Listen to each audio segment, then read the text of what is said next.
Halo, jumpa kembali.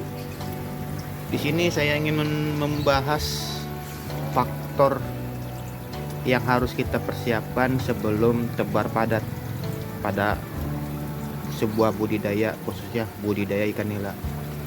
Nah, di video saya yang sebelumnya saya telah membahas cara menghitung tebar padat ideal dalam satuan luas kolam ya teman, entah mau kolam beton, kolam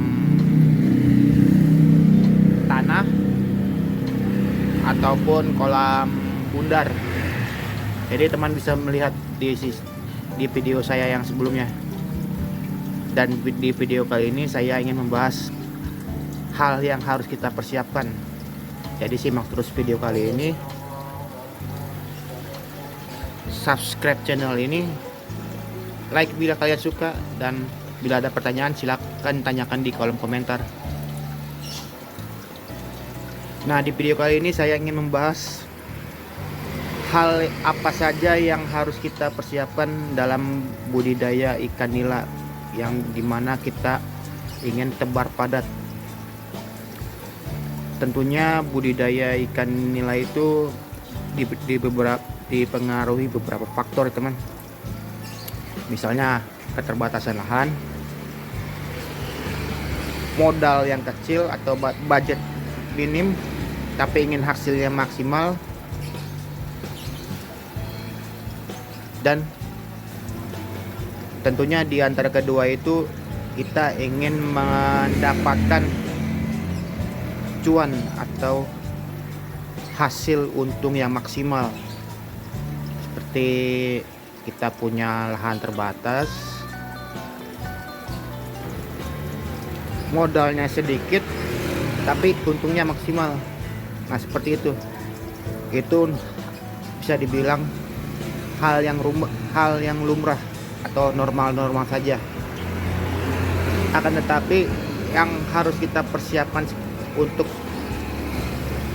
menebar bibit ikan nila pada tebar padat yang seperti yang di hadapan kalian ini, yang super padat ini, karena saya hanya budidaya rumahan, kolamnya kecil, dan tentu ada ini ya teman, ada akuarium juga, ada 2 akuarium. Karena untuk mengurangi kepadatan itu kita juga harus ini ya teman, harus paham juga ada faktor-faktor yang harus kita hadapi atau kita persiapkan dalam berbudidaya tebar padat. Misalnya faktor yang utama, faktor ikannya. Yang dimaksud dengan faktor ikannya itu yaitu ikannya apakah pertumbuhannya cepat atau biasa saja. Karena maksudnya biasa saja ini, dia akan tumbuh besar tapi lambat besarnya. Itu yang harus kita ini teman, kita harus persiapkan faktor itu. Udah jelas yang namanya kolam padat itu ikannya berdesak-desakan, tentu kalau kita akan memberikan makan pasti akan berebutan. Nah, itu kita harus mengerti dulu faktor ikannya ini, apakah cepat besar atau biasa-biasa saja. Faktor yang kedua SR, survival rate bahasa ininya. Faktor SR ini bisa dibilang tingkat kehidupan ikannya ini. Seperti yang teman ketahui, ini ikannya lumayan padat. Apakah ikannya ini bisa bertahan sampai panen? Kenapa? Karena semakin padat ikan di dalam satu kolam, itu akan berdesak-desakan. Yang pertama tentunya, yang kedua timbulnya resiko timbulnya penyakit pada ikan kita itu pasti akan sangat tinggi ya teman, karena tentunya bergantung dengan feses atau kotoran ikan yang dihasilkan juga, dan tentunya pasti ada yang namanya sinkronisasinya itu dengan amonia. Ini walaupun saya memakai sistem filter atau sistem RAS, resirkulasi aquaculture system, tetap ya teman, saya bisa menemukan dalam 3 hari sekali ada 1 ekor ikan yang terkena penyakit. Misalnya pojokan sana ada yang mengambang, dan 3 hari kemudian ikannya akan mati seperti itu. Nah, itulah yang harus kita persiapkan dari faktor nomor 2 ini, faktor SR, survival rate. Bisa ikannya mati kena penyakit, ya tentulah macam-macam seperti itu. Faktor yang ketiga yaitu faktor biaya. Nah, ini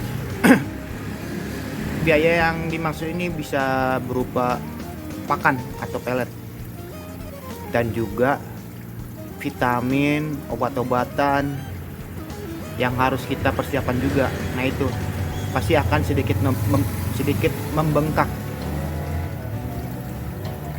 Dan juga bisa dibilang biaya dan waktu, karena saya memakai sistem RAS, waktu kita akan terbuang, atau waktu kita akan bisa maksudnya waktu kita akan terbuang oleh sistem filternya ini, karena kita harus selalu membersihkan filternya. Ini saya biasanya ini kolam ini kalau tidak tebar padat ini bisa 2 minggu sekali saya akan kuras air. Dan sekarang kalau memakai sistem padat ini, wah, bisa seminggu bisa 2 kali teman, tergantung ukuran ikannya ini. Nah, ini waktu dan juga biaya, dan biayanya juga dari listrik ya teman. Pompa air akan berjalan terus mengisi ini. Tuh ada, kalau teman lihat ada selang air, itu akan selalu saya isi air terus waktu, karena frekuensi pergantian air tuh sangat rapat jaraknya. Faktor yang keempat ini infrastruktur atau alat-alat penunjang yang kita butuhkan, seperti misalnya pompa harus kita menggunakan pompa yang besar. Ya, maksudnya yang besar itu bukan pompa yang segede apa ya teman, maksudnya jumlah liter yang disirkulasikan. Misalnya kan ini kan memakai, kalau nggak salah ini 7.000 liter per jam, per menit. Dia akan bersirkulasi selama 7.000 liter per menit.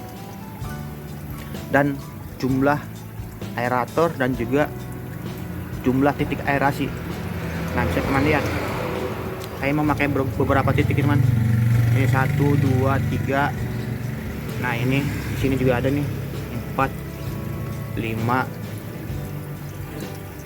6 itu 7, 8. Ini yang ada sini. Bisa dibilang ini 8 titik aerasi untuk kolam sekecil ini. Ini kolamnya cuma ukuran ini ya. Kalau nggak salah panjangnya ini 1,3an, ke sini nggak sampai 80 cm. Tinggi airnya hanya 50 cm kurang. Nah, itu bisa dibilang alat-alat infrastrukturnya itu harus benar-benar kita persiapkan sejak awal, sejak matang dalam perencanaannya ya teman. Nah, ini. Nah, itulah 4 faktor utama. Mungkin ada faktor yang lain, tetapi itu yang saya alami, yang saya bisa share ke kalian. Dan bila ada pertanyaan atau hal yang kurang jelas, silahkan tanyakan di kolom komentar. Akhir kata, saya pamit dulu, saya undur diri dulu. Saya harap kalian suka. Bye.